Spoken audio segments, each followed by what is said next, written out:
Magandang araw mga tol, and welcome to my channel. This is your FD Sports Insider. Official 12-man lineup ng Gilas Pilipinas, nilabas na.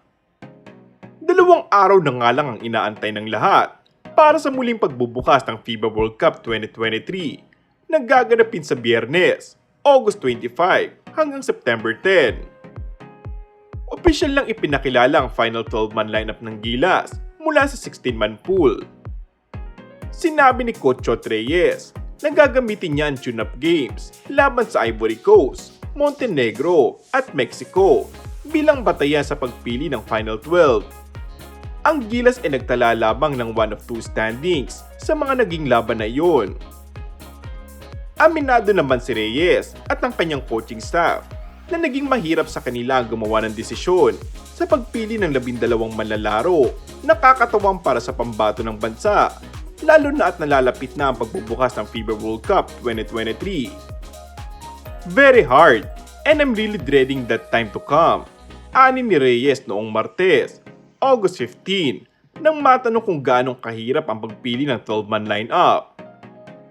Sa inilabas na Final 12 lineup ng SBP at ni Coach Chot Reyes, nauuna sa listahan ng NBA veteran na si Jordan Clarkson na naglalaro para sa kupunan ng Utah Jazz.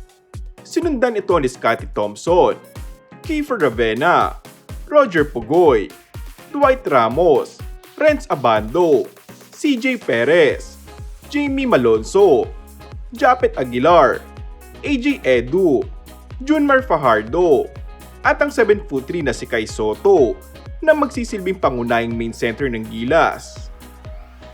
Ayon kay Chot Reyes, "This is very hard for me, very stressing. It is clear dahil kailangan nating gumawa ng ilang mahirap na desisyon at lahat ng mga manlalaro na yon ay kasama namin mula sa umpisa.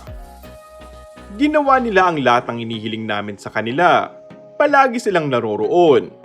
Hindi nakarinig ng isang salita ng reklamo mula sa kanila. Ngunit sa huli, kailangan namin gumawa ng ilang mahirap na desisyon," dagdag ni Reyes. Humingi ng pasensya si Reyes dahil naglalaan ng Gilas Pilipinas ng oras upang matukoy ang kanilang final roster na kailangang maipasa na ngayong araw, August 23.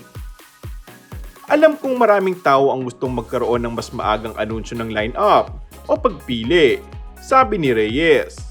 Sana maisip mo, maiintindihan mo ang delay na nararanasan namin. Samantala, ang una makakarap ng Gilas sa pagbubukas ng FIBA World Cup sa Biyernes, August 25, ay ang Dominican Republic, kung saan inaasahan na mahihirapan ng pambansang kupunan dahil posibleng maglaro sa NBA star Anthony Towns na nagpakitang Gilas sa huling laban ng kanilang kupunan kontra Canada. Sinabi naman ni Chot Reyes na napaghandaan ng gusto ng Gilas ang gagawing pagpigil sa dominating center ng Dominican at nangako na gagawin ng lahat upang makuha ang unang panalo sa Biyernes. And that's all for our today's video.